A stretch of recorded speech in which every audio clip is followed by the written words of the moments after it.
Oi,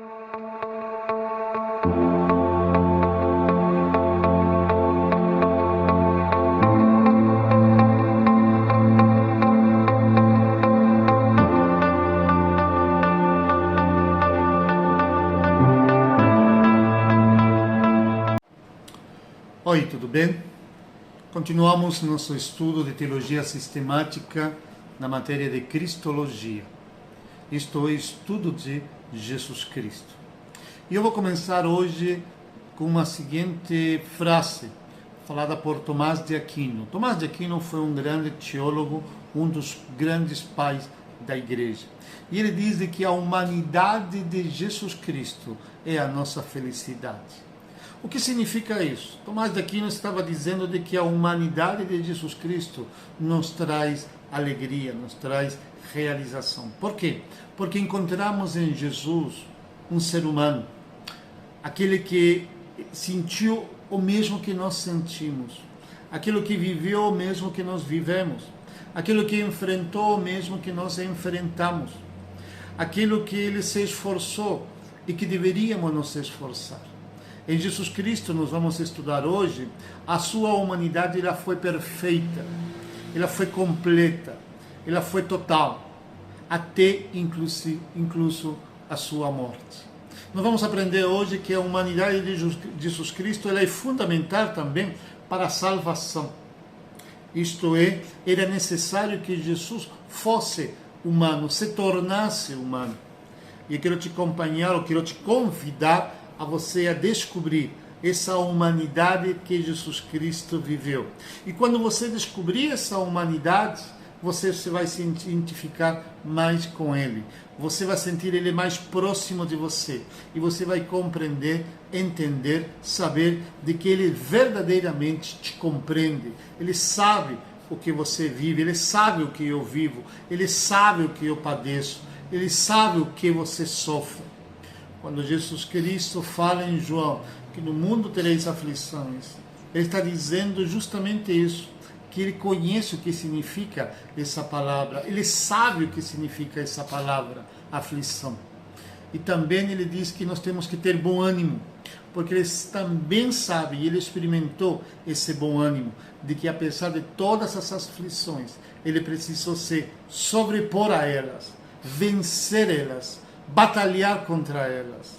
E Ele nos mostra a forma como Ele batalhou para vencer elas. Porque logo em seguida Ele diz, no mundo tereis aflições, tenham bom ânimo, eu venci o mundo.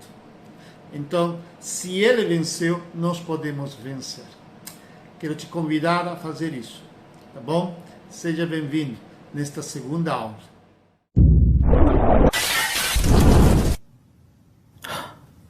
You.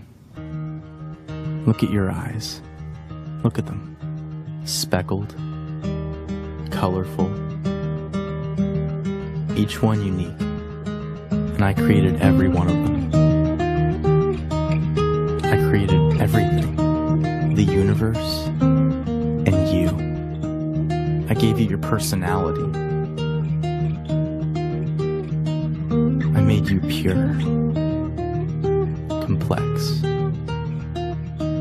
And every day, I give you life. I love you. But something happened. You cheated on me. You didn't trust me. You sinned.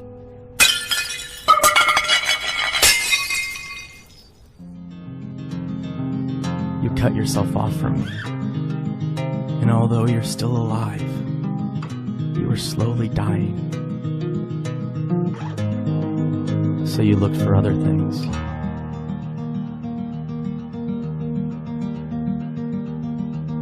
To fill the void.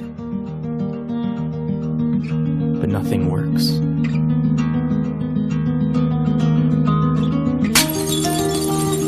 It just kills you faster. And it separates us more and more.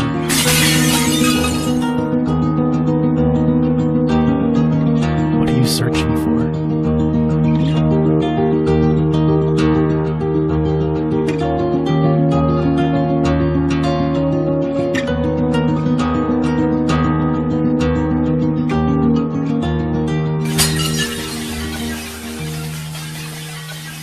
don't want you to die. I created you, not to be destroyed, but to know me. So I became one of you, a fragile creation. I was tempted, but I never sinned.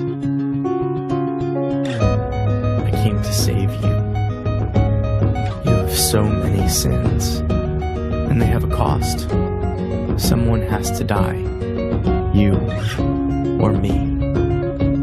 So I took on your sin and traded in my life for yours. And I died in your place.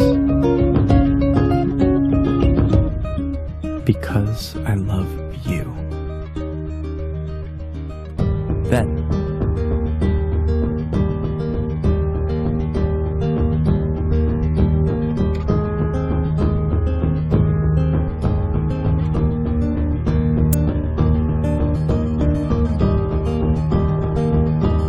I rose from the dead. I am the way, the truth, and the life. I am Jesus. I'm not here to condemn you. I came to bring you back to life. Rely on me. I will forgive you and give you eternal life. I love you. And I did all of this to have a relationship with you.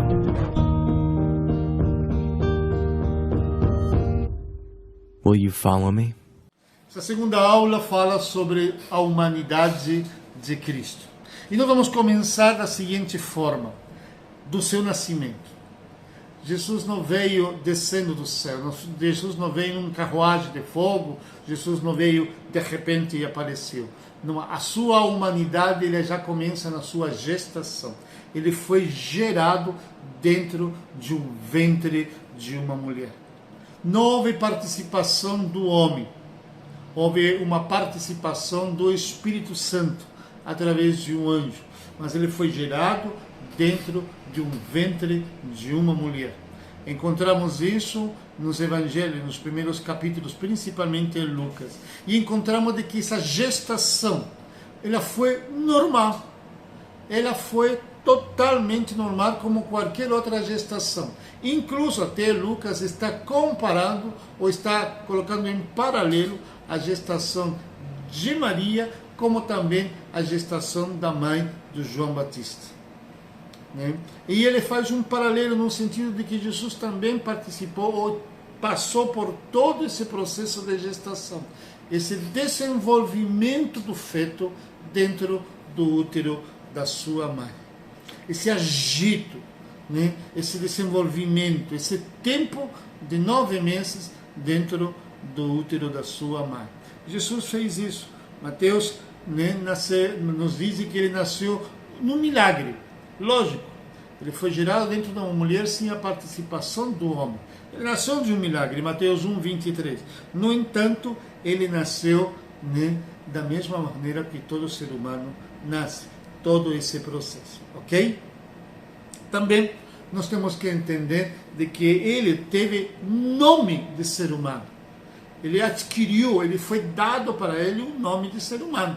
Mateus capítulo 1, versículo 21, diz de que Jesus, aliás, o próprio Cristo, recebeu o nome de qualquer ser humano, Jesus. Havia muitos judeus que tinham esse nome, Jesus. Agora, a missão, a obra dele é ser Cristo. É por isso que nós chamamos de Jesus Cristo. Jesus, o Cristo.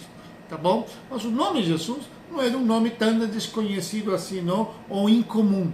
Outras pessoas também tinham esse nome. Ele é definido como filho do homem. Lucas capítulo 19, versículo 10, define ele como o filho do homem. Outra identificação dele é regional. Atos capítulo 2, versículo 22, diz que Jesus vem de Nazaré. Ele vem de uma região, ele tem uma Ele tem uma cultura, ele cresceu dentro de uma cultura, aliás, um lugar muito pobre, em uma região extremamente carente, né? Ele era Jesus de Nazaré.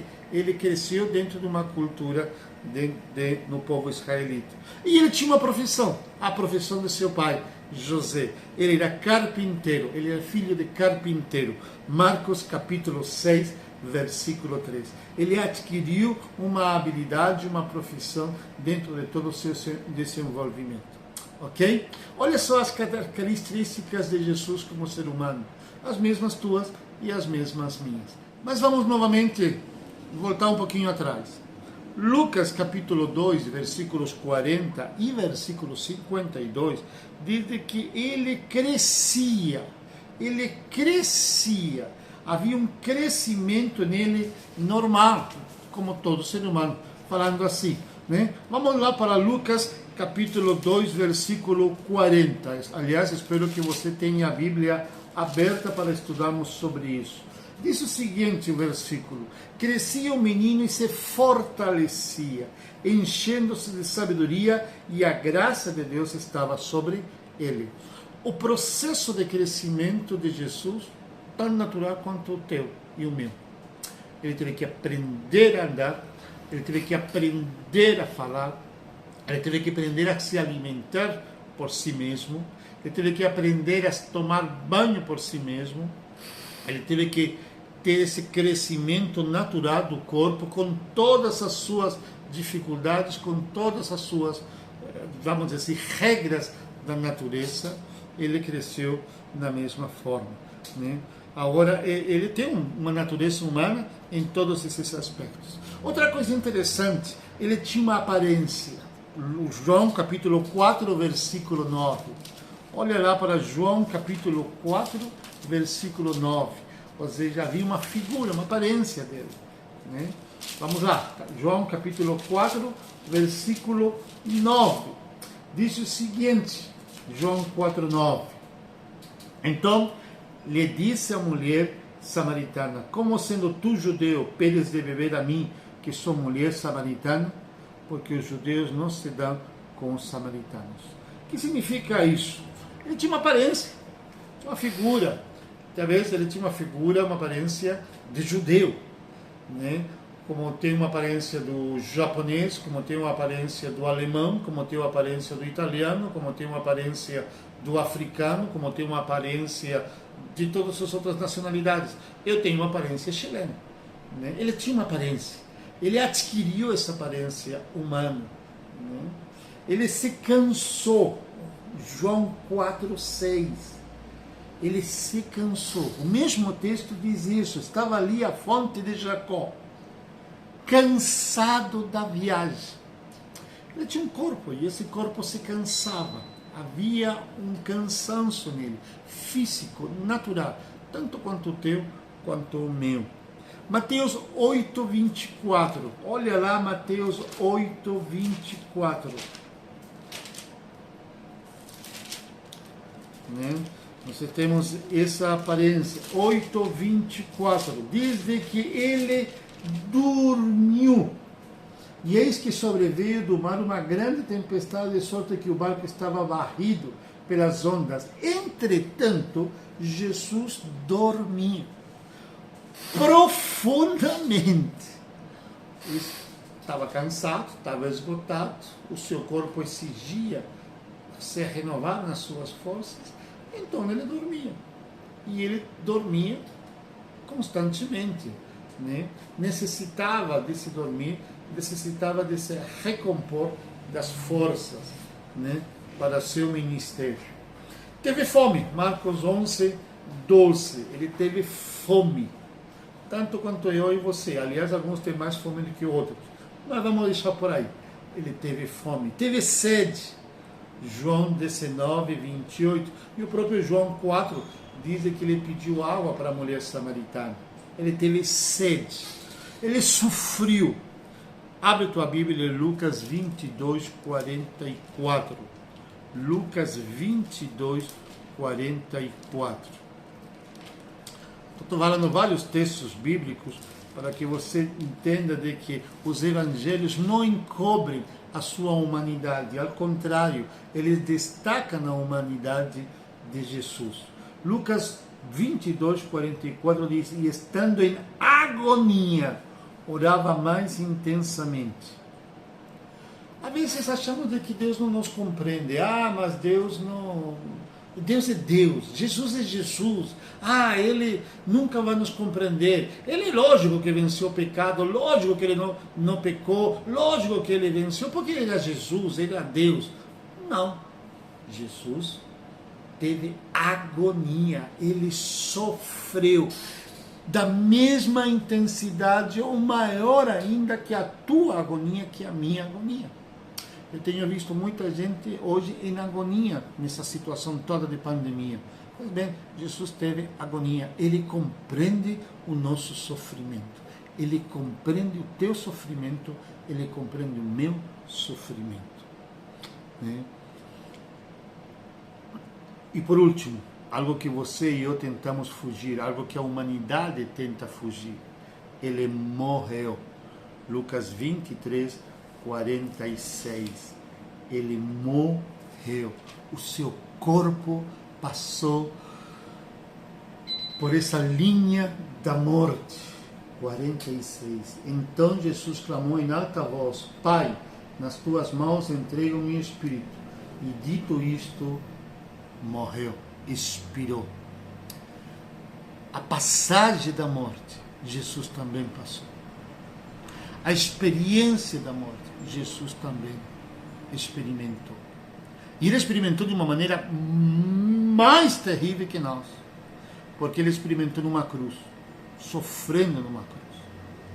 Ele experimentou a morte, viveu, desculpe falar a contradição nas palavras, mas ele viveu a morte, sentiu a morte, passou pela morte, e da forma mais cruel que um ser humano poderia passar.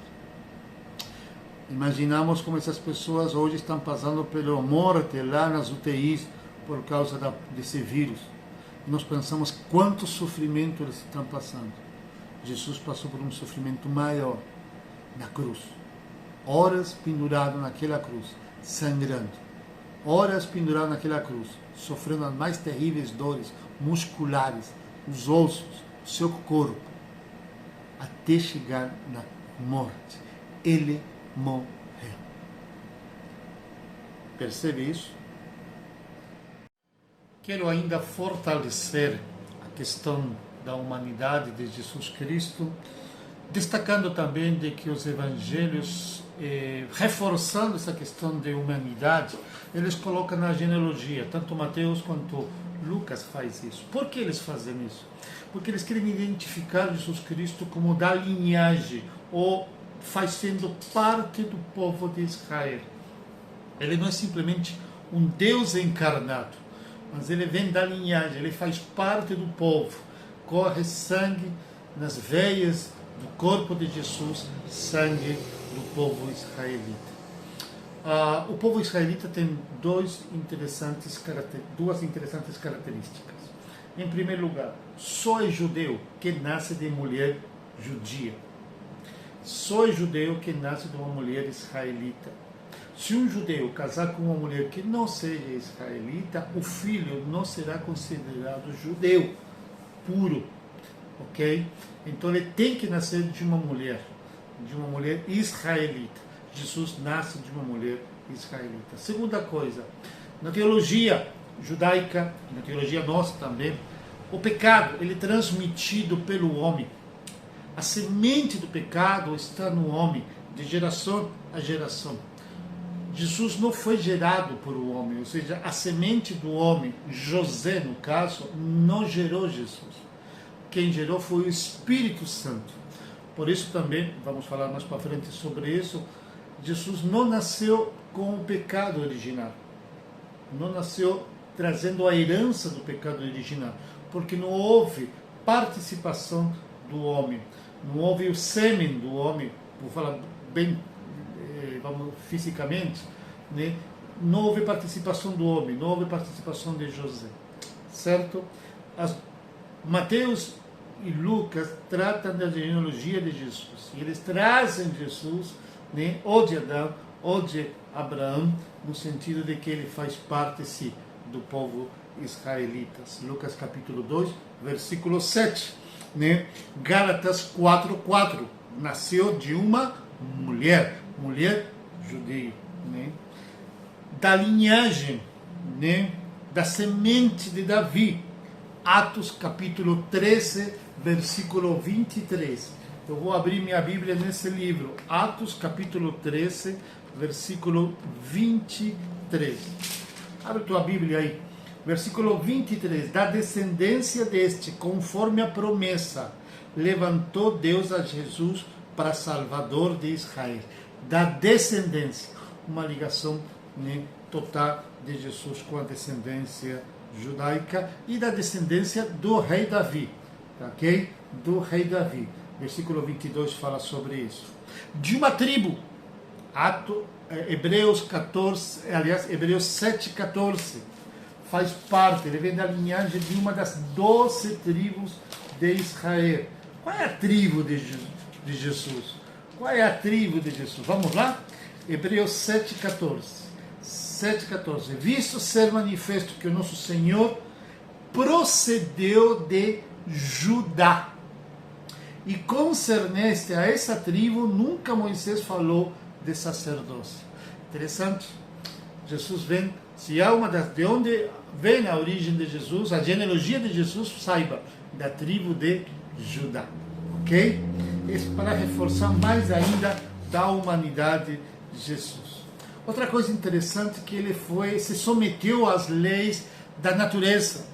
Ele foi submetido às leis da natureza. Quando eu falo leis da natureza, o que significa? Primeiro, ele cresceu. As leis da natureza. Os 9 meses de gestação, o crescimento físico dele, o desenvolvimento físico dele, faz parte das leis da natureza. Outra coisa interessante, ele adquiriu conhecimento.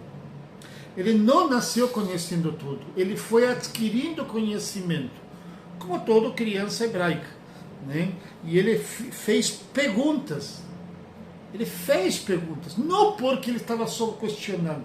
Ele fez perguntas porque ele queria aprender, né? Ele cresceu em abundância. Olha só, Lucas 2:52, né? Ele cresceu em abundância.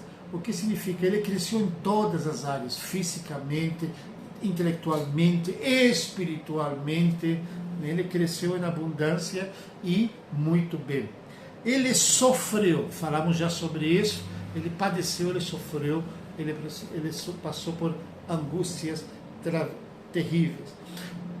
A Bíblia não fala, mas com certeza isso devemos compreender e aceitar, de que ele trabalhou, e trabalhou como carpinteiro, ajudando seu pai, ajudando seus irmãos, ajudando em casa. Até os 30 anos ele estava ajudando em casa, mantendo a casa, trazendo, né, mantimento para casa. E provavelmente ele trabalhou como carpinteiro porque seu pai era carpinteiro. Ele é identificado como filho do carpinteiro. Então, ele provavelmente trabalhou como carpinteiro, fazendo a mesa, fazendo a cadeira. Tem uma mensagem do pastor Rui, nosso apóstolo, que ele tenta nos levar a imaginar Jesus fazendo uma cadeira para Maria, para sua mãe, fazendo uma mesa, fazendo um móvel de cozinha, né? Um Jesus carpinteiro, trabalhador como nós também, né? Jesus era tão humano, né? Tão humano, que ele foi até desprezado por ser carpinteiro, um humilde carpinteiro. Ele foi desprezado, né? E ele foi tão humano, que ele foi tentado. Mateus capítulo 4, do versículo 1 até o versículo 11, né? Isso ele teve muito, certo?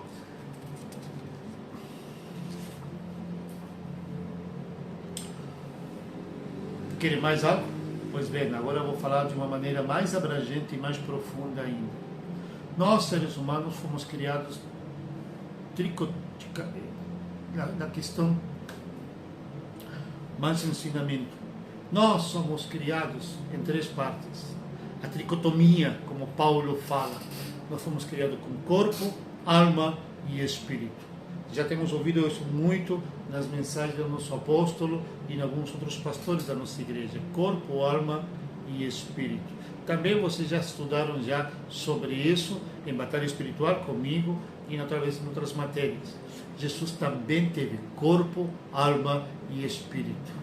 Jesus Cristo não foi só Deus, ele teve corpo, alma e espírito. Onde nós vamos ver isso? Corpo, João capítulo 1, versículo 14, Hebreus 2,14. Vamos lá? Hebreus 2,14. Estou trabalhando com vocês da mesma maneira, né? Abrindo Bíblias, são muitos versículos, não dá para marcar todos ao mesmo tempo, então nós vamos trabalhando conforme o texto que nós temos aqui como guia.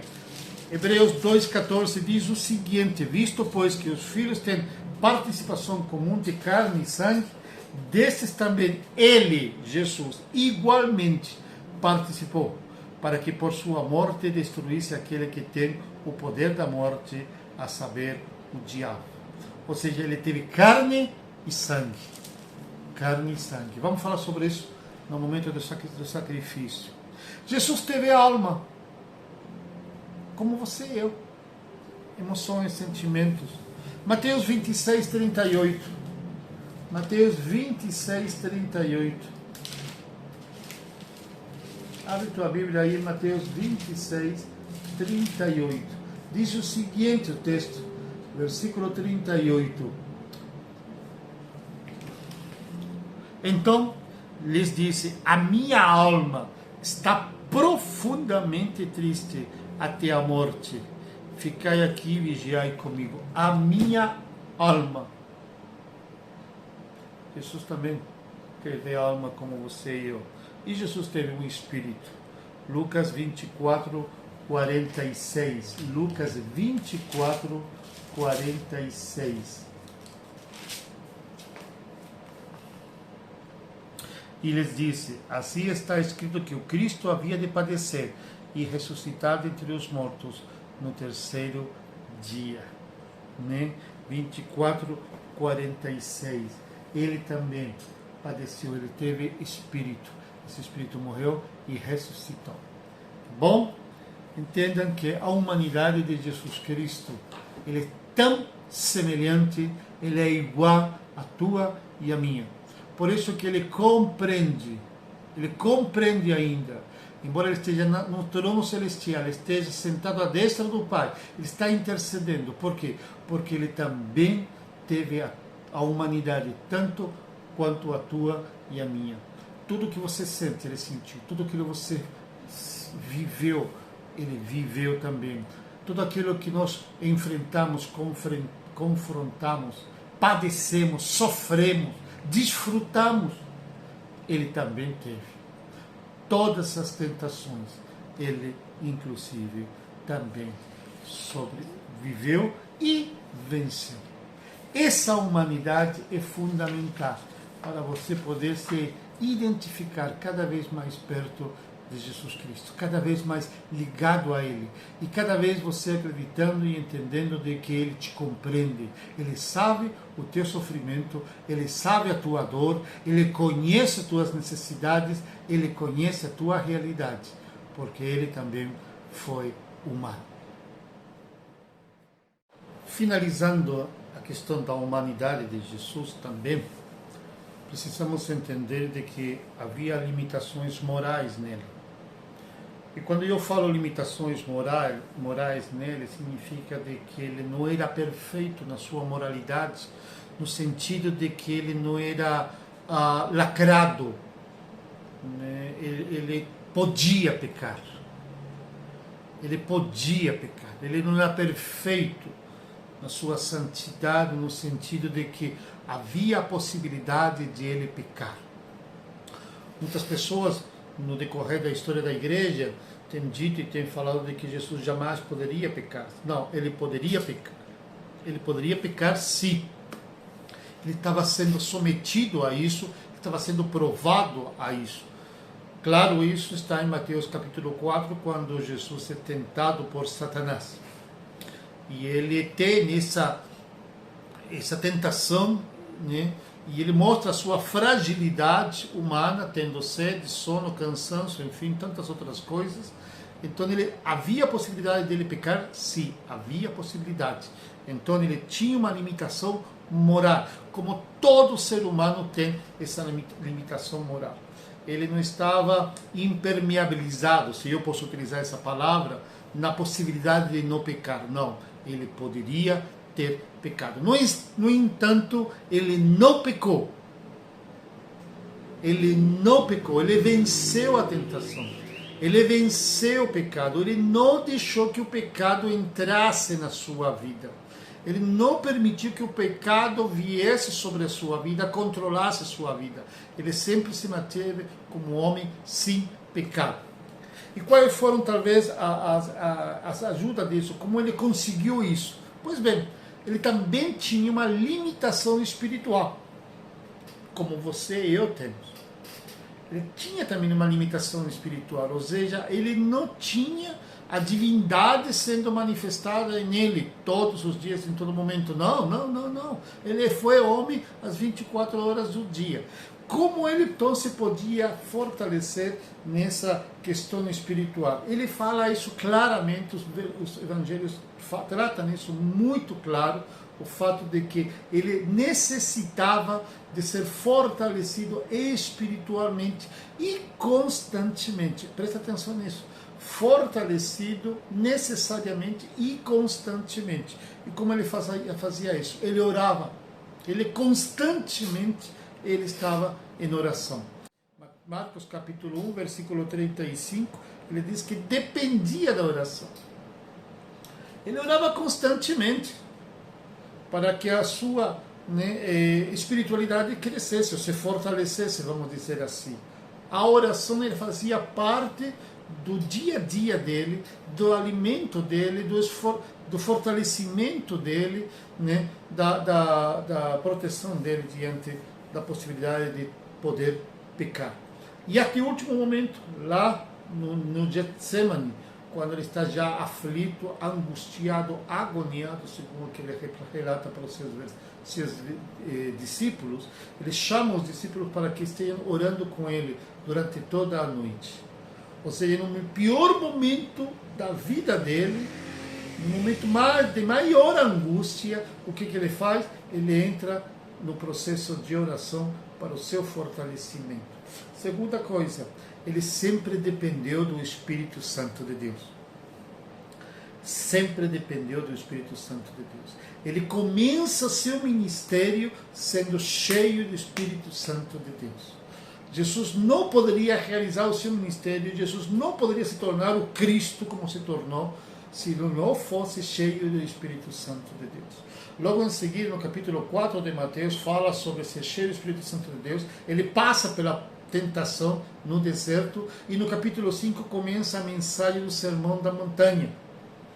E ele mostra um sermão maravilhoso sobre caráter, sobre conduta de um homem de Deus, de um filho de Deus.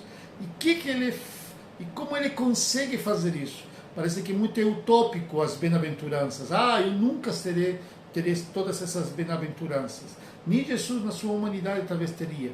Mas ele, cheio do Espírito Santo, ele alcança toda essa perfeição. Você e eu também podemos alcançar toda essa perfeição.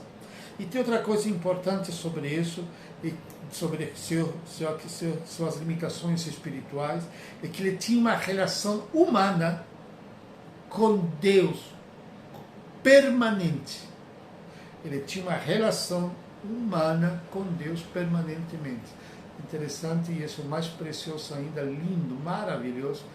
Jesus tratava com Deus, falava com Deus, se direcionava a Deus como Pai. Você tem essa condição. Você agora tem essa possibilidade de também poder dizer para Deus e tratar a Deus como Pai. Jesus sempre trata a Deus como Pai, meu Pai. E ele se considera filho. Isso demonstra uma relação profunda, uma relação maravilhosa, uma relação, digamos assim, uma relação forte, relação muito forte.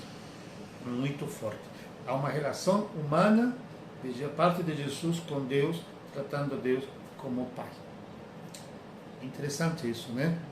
Ou seja, tem tudo a ver com a nossa realidade, tem tudo a ver com a nossa necessidade, tem tudo a ver com nosso crescimento, nosso desenvolvimento, tem tudo a ver com a nossa santidade. Jesus Cristo não foi perfeito na terra. Jesus Cristo foi um homem sem pecado. E para se tornar um homem sem pecado, para viver sem pecado, ele sofreu as mesmas situações nossas, mas ele fortaleceu a sua espiritualidade, fortaleceu o seu espírito, protegeu, guardou a sua alma, né? E cuidou muitas vezes do seu corpo. Tá bom?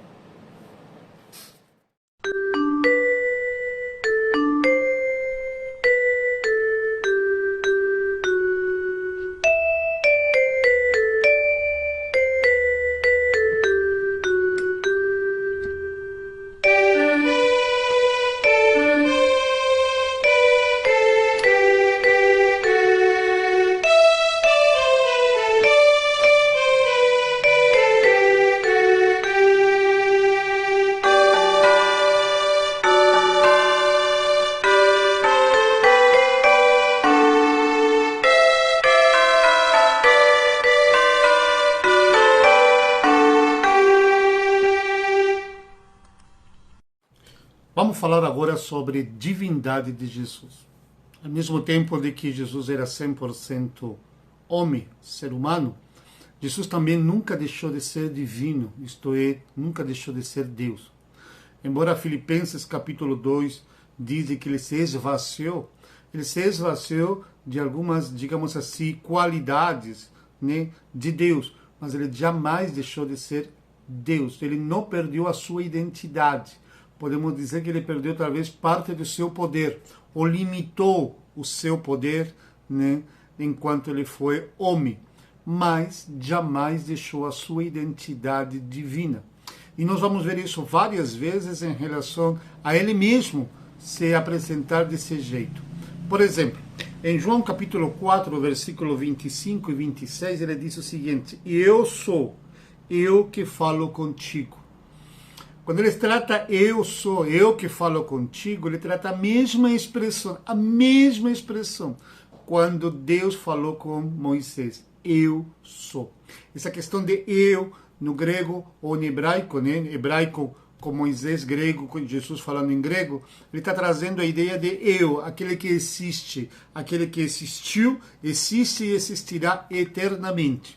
Talvez na tradução em português esse eu fica muito simples, né? Nós usamos muito eu. No caso do grego, não. Esse é utilizado com a palavra de eu, o que existe por conta própria, por si mesmo, né? Por isso que ele se define assim. Em João capítulo 1, versículo 1, diz que no princípio era o verbo, e o verbo estava com Deus, e o verbo era Deus. Ele estava no princípio com Deus.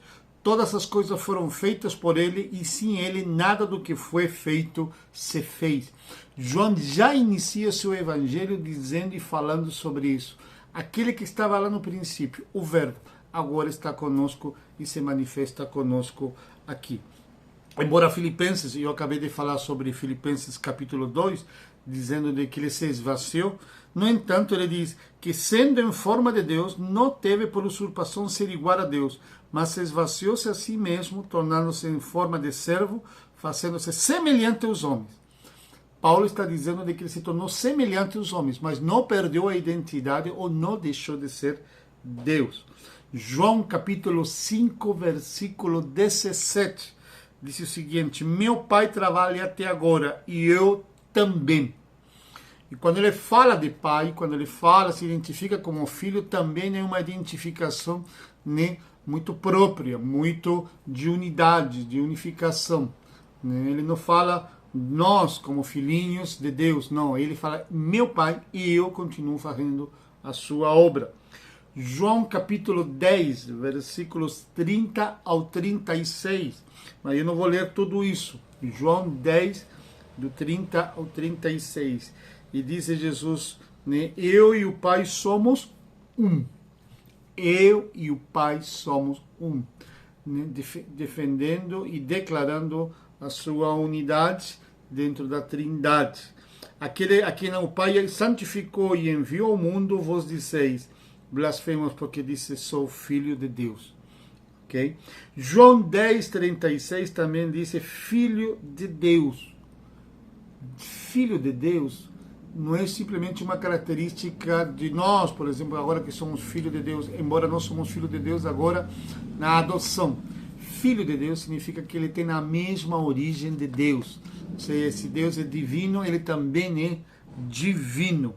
São as definições muito claras do próprio Jesus falando sobre a sua divindade.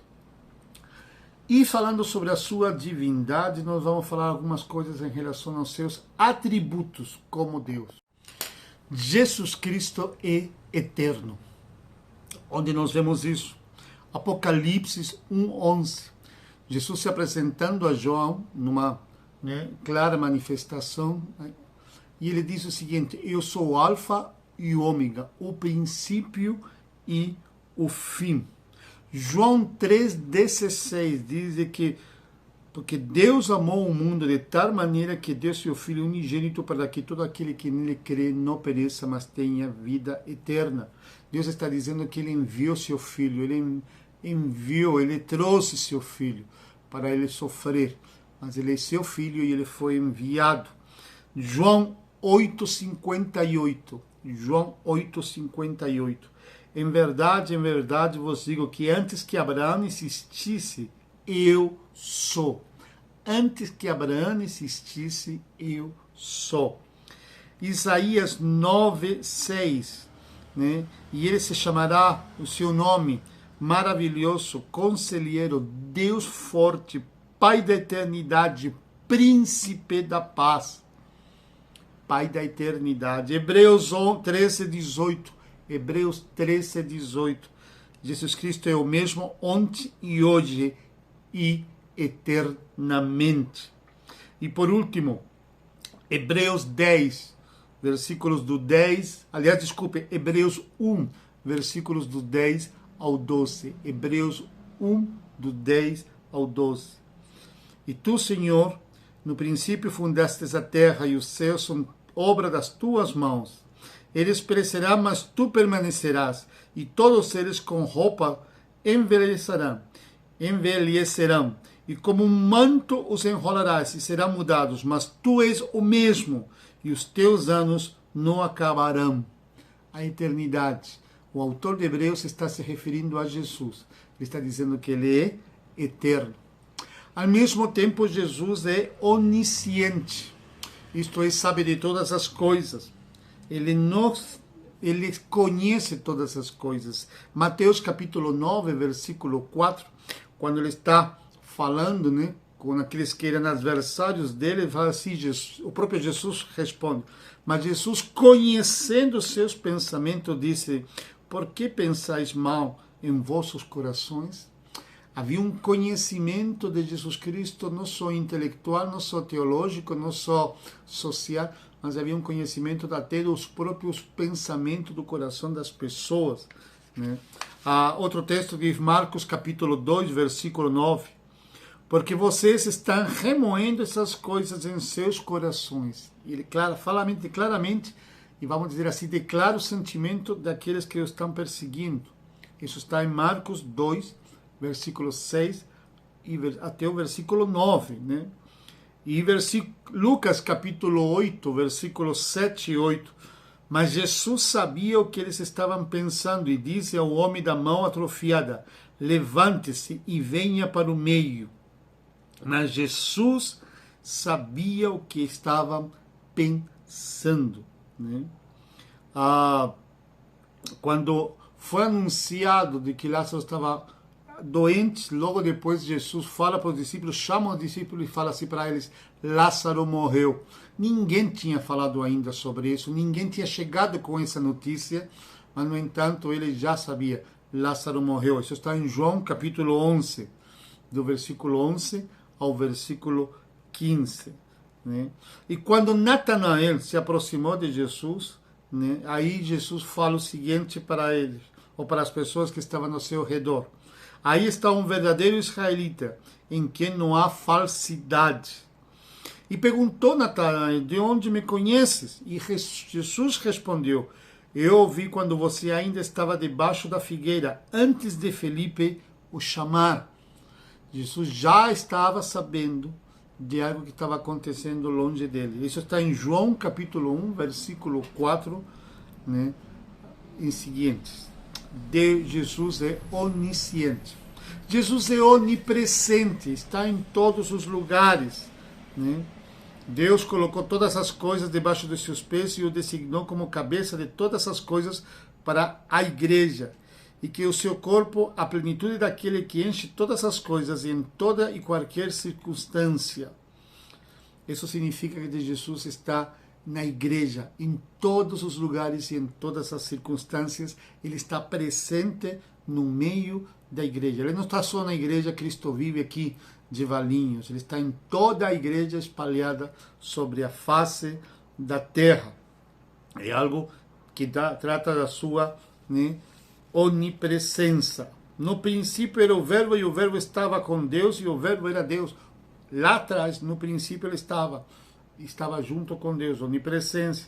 E o Verbo se fez carne e habitou entre nós, e vimos a sua glória como a glória do unigênito do Pai, cheio de graça e de verdade. João 1, versículo 14.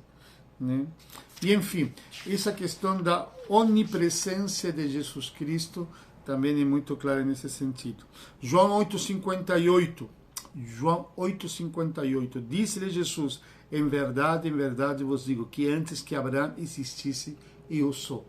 Nós já citamos esse versículo antes, sobre a divindade, mas também sobre a presença de Jesus em toda a existência do universo.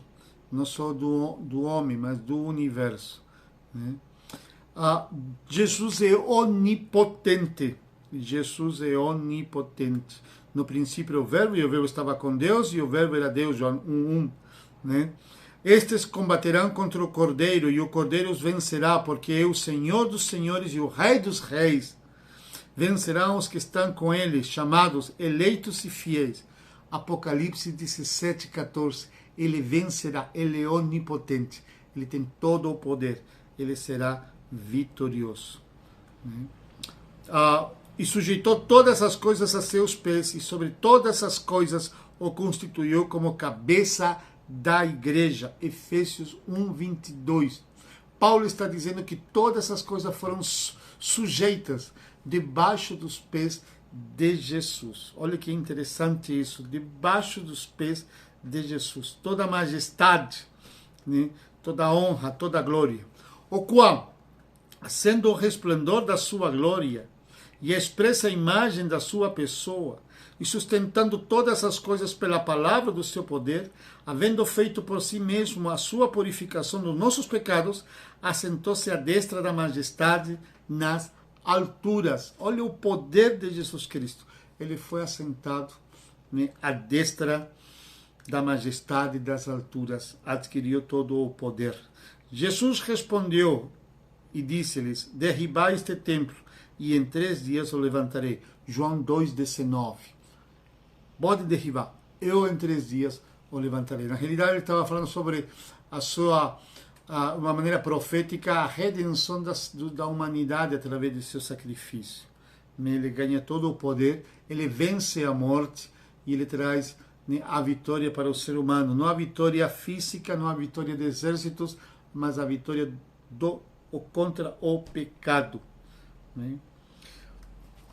Jesus é divino. Jesus é completamente divino na sua pessoa. Ele faz parte da Trindade. Ele é a segunda pessoa da Trindade. Deus Pai, Deus Filho e Deus Espírito Santo. Esse Jesus, Deus, o próprio Deus, sendo encarnado, ele veio, se esvaziou, habitou no nosso meio e ele mesmo se sacrificou para te salvar e para me salvar. Volto a dizer, não existe nenhuma religião na história da humanidade que nos ensine sobre isso, onde o próprio Deus, ele se manifesta e ele se entrega para morrer, para se sacrificar por você e por mim, para nos salvar de todo o pecado. Isso é algo tremendo e maravilhoso. Vamos estudar sobre isso na próxima aula, onde nós vamos estudar sobre a salvação. Jesus Cristo sendo o Cordeiro, sendo o Salvador, sendo o Redentor das nossas vidas. Deus te abençoe. Espero que tenha ajudado no teu conhecimento de quem é Jesus Cristo.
Ser, olhe pra cruz, o Salvador se entregou ali, ó meu ser, olhe pra cruz para sua salvação,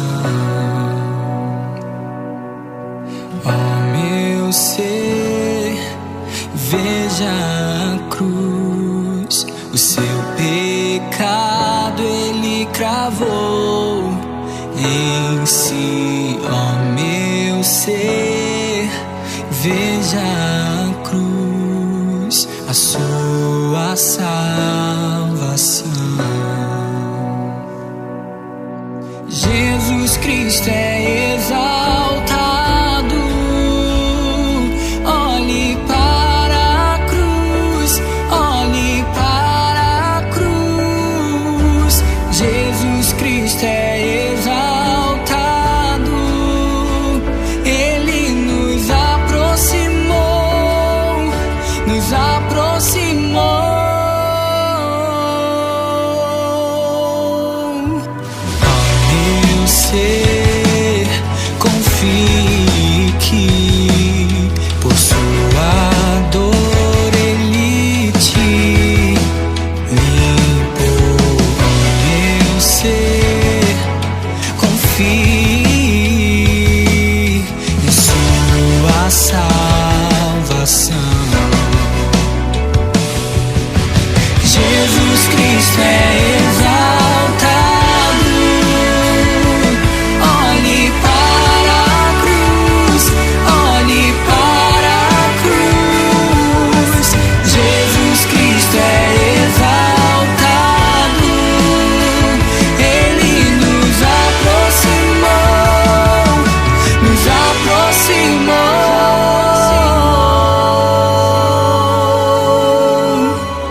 e vá. Conte a alguém que Ele te curou, ó meu ser. Levante e vá. Conte a sua salvação.